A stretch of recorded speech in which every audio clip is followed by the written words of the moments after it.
Hi guys, நம்ம இந்த வீடியோவில் எதை பற்றி பார்க்க போகிறோம்னா, இப்போ நம்மளுடைய இன்ஸ்டாகிராம் பக்கத்தில் பார்த்தோம்னா நம்ம எந்த போஸ்ட் பார்த்தாலும் ஒரு சிலர் பார்த்தீங்கன்னா நெகட்டிவாகவே கமெண்ட் பண்ணிக்கிருப்பாங்க, தப்பாக கமெண்ட் பண்ணிக்கிருப்பாங்க.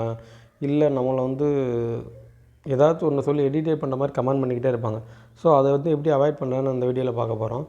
அப்படி இப்போ நான் உதாரணத்துக்கு போஸ்ட் போடும்போது ஒரு பர்சன் நம்ம கமெண்ட் பண்ணிக்கிட்டே இருக்காருன்னா, ஜஸ்ட்டு அவர் பார்த்தீங்கன்னா பிளாக் பண்ணுற ஆப்ஷன் இன்ஸ்டாகிராமில் கொடுத்துருக்காங்க.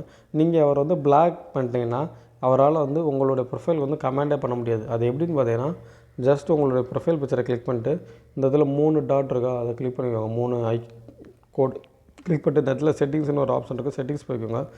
போயிட்டு இந்த இடத்துல ப்ரைவேசின்னு ஒரு ஆப்ஷன் இருக்கும், அதை கிளிக் பண்ணிவிட்டு கீழே வந்தீங்கன்னா பிளாக்டு அக்கௌண்ட்டுன்னு இருக்கும்.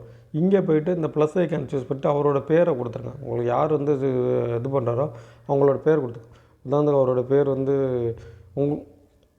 இதில் ஏதாச்சும் இருந்துச்சுன்னா, இப்போ ஃபார் எக்ஸாம்பிள் விவோ இந்தியா இந்த மாதிரி ஏதாவது ஒரு பேர் இந்த இடத்துல பிளாக்னு கொடுத்தீங்கன்னா அவங்க அக்கௌண்ட் பிளாக் ஆகிரும். இனிமேல் அவங்களுக்கு உங்களுக்கு தேவையில்லாத மெசேஜ் அதெல்லாம் உங்களுடைய போஸ்டர்ஸ் கீழே கமெண்ட் பண்ணாலே அது யாருக்குமே தெரியாது, நீங்கள் ஒன்ஸ் பிளாக் பண்ணிட்டேன்னா. ஓகே ஃப்ரெண்ட்ஸ், இந்த வீடியோ பிடிச்சா லைக் பண்ணுங்கள். இந்த வீடியோ நம்ம சேனல் பிடிச்சா நம்ம சேனல் சப்ஸ்கிரைப் பண்ணிக்கோங்க.